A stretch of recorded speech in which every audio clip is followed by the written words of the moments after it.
Welcome to the Belated Tech Channel's 71st edition and second year of the Tesla and SpaceX Redux. We are reviewing the milestones that occurred on each day in the week of January 10th through January 16th in the history of Tesla, SpaceX, and Musk's other affiliated businesses.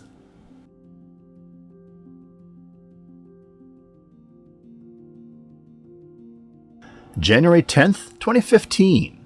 A Falcon 9 1.1 rocket, Booster 1012, lifted the CRS-5 resupply mission, Dragon Freighter C-107, to the ISS from the Cape Canaveral Air Force Station's Launch Complex 40. The booster failed to return to the drone ship.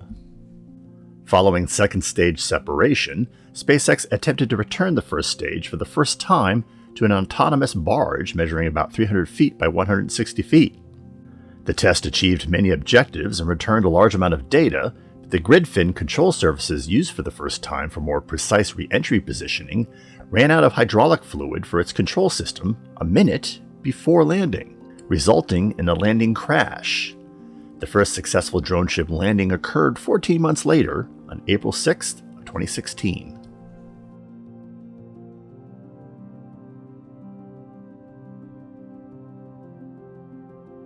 January 11th, 2019.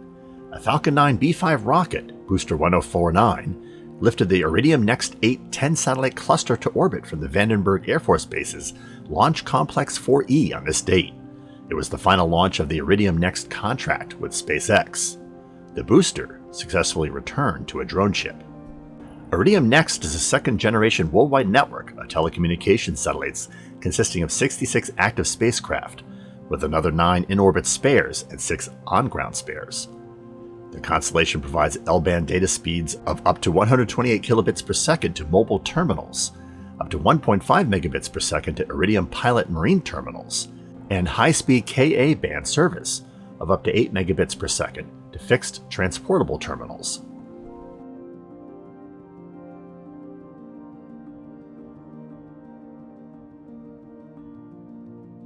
January 12, 2014. Elon Musk angrily tweeted on this date that in spite of what the National Highway Traffic Safety Administration's press release said, the Model S was not being recalled. The federal agency had announced that 29,000 2013 Model S cars were being recalled to upgrade the wall adapters and charging software, following several high-profile fires. Musk tweeted, quote, "Some confusion in media reports today. No Tesla vehicles are being physically recalled by Tesla. There was an over-the-air software update done last month, and an upgraded US 1450 adapter will be mailed to customers. The word recall needs to be recalled." There was no word on what the NHTSA thought about Musk's take. The Model S went on to become the most sold electric vehicle in history, at least before the introduction of the Model 3. Enjoying our content? We issue new videos every week, so be sure to subscribe so you stay current.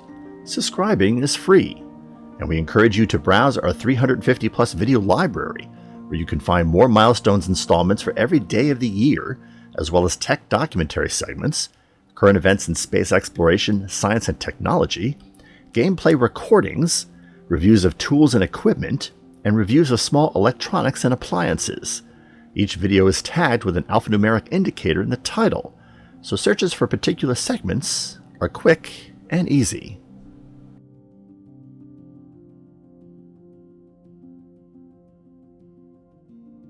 January 13th, 2017. The Wall Street Journal reported on this date that they had obtained a copy of SpaceX's 2015 financials and 5-year projection, revealing large losses, specifically the CRS-7 disaster on June 28, 2015, and its aftermath led to a $250 million loss and a 6% drop in already low revenues. The business paper credited SpaceX for transforming the aerospace industry with innovative rocket features and Silicon Valley-style software design principles, and observed that the company had become the first American commercial firm to successfully launch and return a spacecraft from orbit. However, the journal appeared to throw some shade on SpaceX's forecasts, which showed 20 to 40 paid launches per year and a future reliance on a low Earth orbit broadband internet constellation to drive revenues, profits, and capital for its Mars program. SpaceX CFO Brett Johnson refused to take the bait. He said, quote, We have more than 70 future launches on our manifest representing over $10 billion in contracts. The company is in a financially strong position and is well positioned for future growth. He further insisted that the company had over $1 billion of cash on hand and no debt. SpaceX conducted its 100th successful launch during 2020 and currently dominates the launch industry, commercial or otherwise. The Starlink constellation just entered into beta service. Will the company be able to forward Starship and a Mars base? We'll see.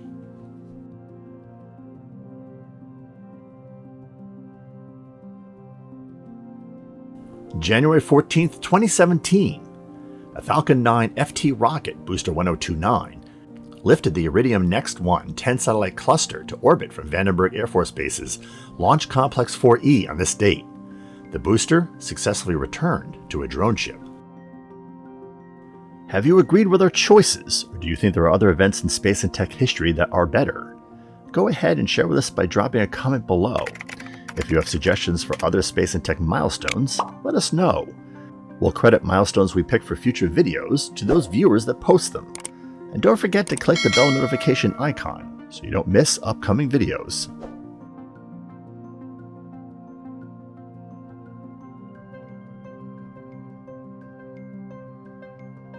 January 15, 2016, SpaceX announced that the company had static-fired Booster 1019, the first successfully landed Falcon 9 first stage, on this date. The booster had performed a ground pad landing after lifting the Orbcomm OG-2 satellite cluster to orbit on December 22, 2015, presenting the first opportunity for SpaceX to examine a recovered, relatively undamaged first stage. Musk subsequently tweeted that the test firing of the 9 Merlin engines on Booster 1019 had an upside and that they collected a significant amount of important data, but the downside was that Engine 9 on the outer ring was found to be damaged from the December mission.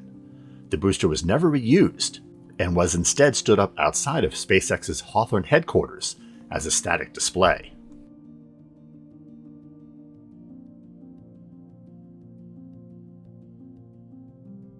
January 16, 2015.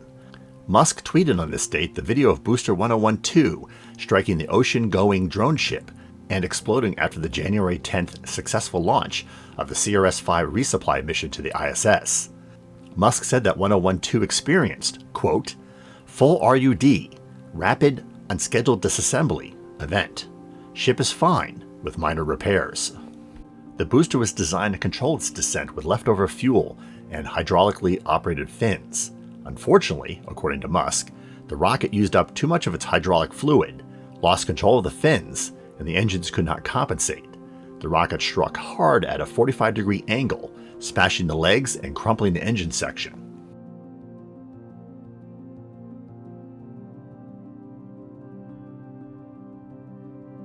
On December 28, 2021, the Communist People's Republic of China filed a complaint with the United Nations that its new Tianhe space station had been forced to undergo preventative collision avoidance to avoid deorbiting Starlink satellites on July 1st and October 21st.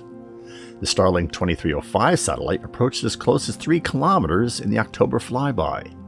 The Starlink constellation orbits far above that of the Tianhe's near-Earth orbit, but the deorbiting burn of the 2 satellites necessarily brought the pair within the orbit of the Chinese station. The Chinese Communist Party had previously been silent concerning about its own anti-satellite test debris close encounters with the International Space Station, and Russia's similar November 15th anti-satellite test debris also affecting the ISS. The CCP's most likely objective is to throw a little shade on SpaceX's constellation on behalf of Viasat and Amazon, both of whom have complained to the U.S. Federal Communications Commission regarding Starlink's effect on space debris management. The CCP is planning its own mega constellation as part of its 14th 5-year plan for 2021 to 2026, and is looking to bring it fully online by 2035.